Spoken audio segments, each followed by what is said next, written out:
Hi friends, Hindi recorded channel में आप सभी का स्वागत है। दोस्तों, कहानी, उपन्यास, पत्रकारिता, स्तंभ लेखन, फिल्म पटकथा जैसी अनेक विधाओं में कमलेश्वर जी ने अपनी लेखन प्रतिभा का परिचय दिया है। उनका लेखन केवल गंभीर साहित्य से ही नहीं जुड़ा रहा, बल्कि उनके लेखन के कई तरह के रंग देखने को मिलते हैं। उन्होंने मुंबई में जो टीवी पत्रकारिता की, वो भी बेहद मायने रखती है। कामगार विश्व नाम के कार्यक्रम में उन्होंने गरीबों, मजदूरों की पीड़ा, उनकी दुनिया को अपनी आवाज दी और कमलेश्वर की अनेकों कहानियों का उर्दू में भी अनुवाद हुआ। तो दोस्तों, आज के अध्याय में हम कमलेश्वर के जीवन और साहित्य के परिचय पर चर्चा करेंगे। साथ ही साथ हम पराया शहर, जो उनकी कहानी थी, उसके आधार पर उनकी साहित्यिक विशेषताओं को भी जानेंगे। सबसे पहले उनके जीवन परिचय के बारे में जानते हैं।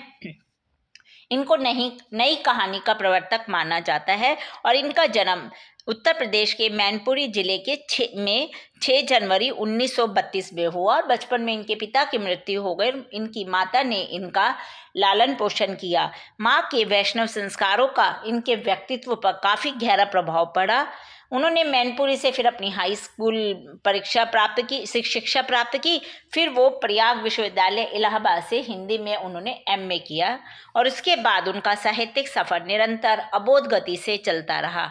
नई कहानी और सारिका नामक पत्रिकाओं का कुशल संपादन इनकी प्रतिभा का उत्कृष्ट उदाहरण रहा है। और ये दोस्तों, टीवी और दूरदर्शन से भी काफ़ी समय तक, आकाशवाणी और दूरदर्शन कार्यक्रमों से भी ये काफ़ी समय तक जुड़े रहे। मुंबई की फिल्म नगरी की चकाचौंध भी इन्होंने देखी थी। इन्होंने अनेक फिल्मों की पटकथाएं भी लिखी और संवाद लेखन में भी कमलेश्वर जी को पर्याप्त सफलता मिली है। दिल्ली दूरदर्शन के महानिदेशक पद पर भी ये रह चुके हैं। दूरदर्शन पर प्रसारित किया गया इनका कार्यक्रम परिक्रमा धारावाहिक आता था, वो काफ़ी चर्चित रहा। संघ प्रकाशित बंधक लोकतंत्र उनकी समसामयिक जागरूकता को उजागर करता एक आलेख संग्रह है।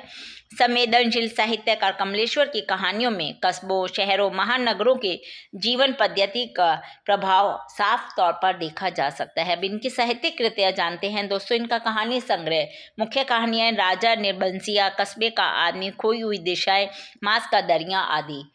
उपन्यास काली आंधी, समुद्र में खोया हुआ आदमी, वही बात, एक सड़क, 57 गलियां, सुबह दोपहर शाम, डाक बंगला सहित इन्होंने 10 उपन्यास लिखे और कितने पाकिस्तान इनका चर्चित उपन्यास रहा है। नाटक है चारुलता, अधूरी आवाज आदि। और इन्होंने समीक्षात्मक लेख, इसके अलावा आलेख भी लिखे। नई कहानी की भूमिका, समानांतर सोच, मेरा पन्ना एवं बंधक लोकतंत्र। और इसके अलावा इन्होंने कई यात्रा वृंत, संस्मरण और दैनिक घटनाक्रमों को लेकर इनका यदि आलेख देखते हैं तो उनकी एक लंबी सूची है। चलिए दोस्तों, पराया शहर कहानी के आधार पर इनके साहित्यिक विशेषताओं को जानते हैं। आत्मबोध एवं स्व की तलाश। दोस्तों, ये हिंदी कहानी के प्रमुख स्तंभ माने जाते हैं और इनकी सभी कहानियों में आत्मबोध और स्व की तलाश की गई है। वर्तमान परिवेश में मनुष्य खुद ब खुद कैसा हो गया, इनकी कहानियों को पढ़कर हमें पता चलता है। पराया शहर कहानी में दुर्गा दयाल और सुखबीर के ऐसे अनेक कथन हैं जिनसे पता चलता है कि कहानी में अपने खोए हुए अस्तित्व को तलाशा गया है।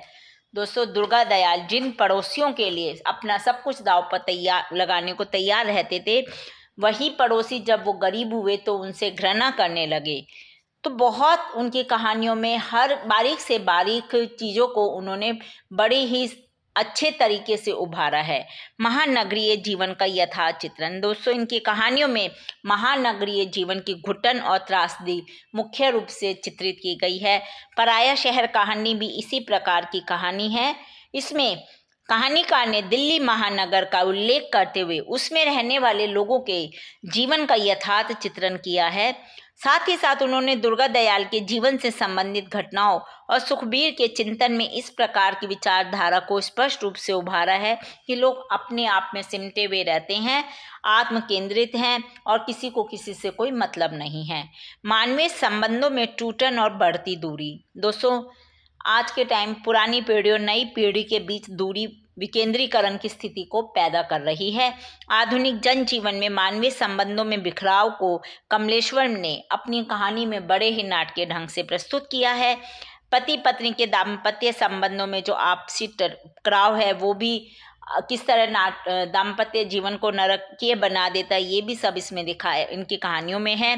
किशोरावस्था में पनपने वाला चिड़चिड़ापन, युवा पीढ़ी को जब किशोर होते हैं वो भटक जाते हैं क्योंकि उनमें एक चिड़चिड़ापन होता है।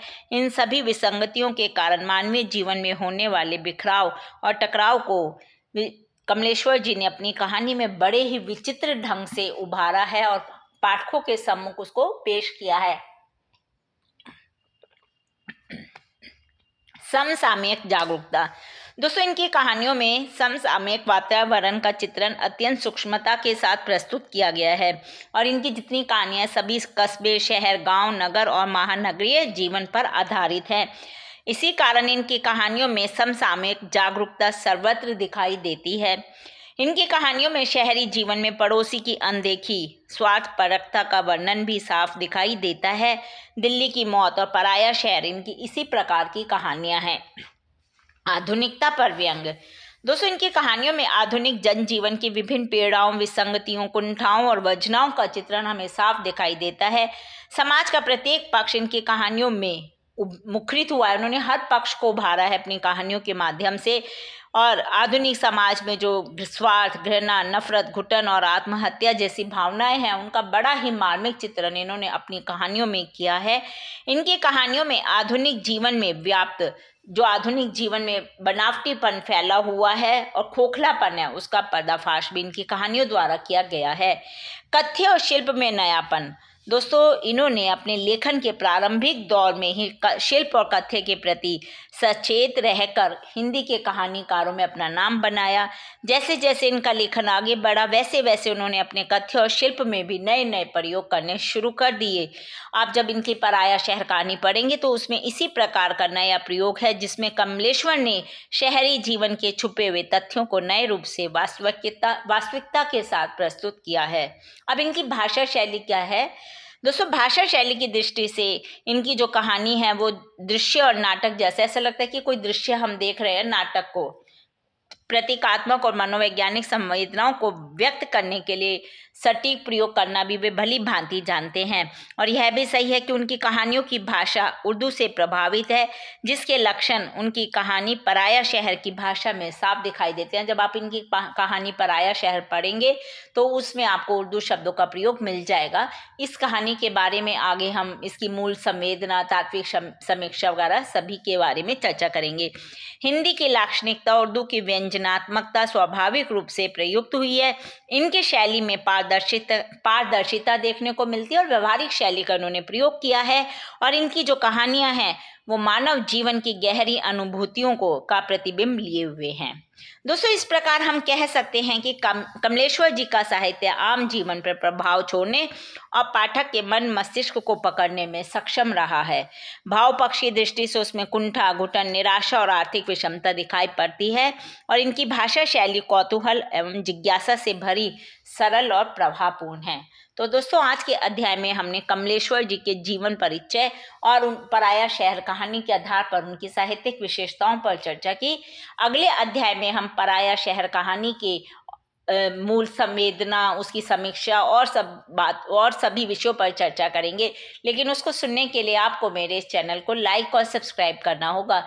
हिंदी भाषा के और भी प्रमुख विषयों पर आगे के अध्याय में हम समय समय पर इसी प्रकार चर्चा करते रहेंगे। धन्यवाद दोस्तों, आपका दिन शुभ हो।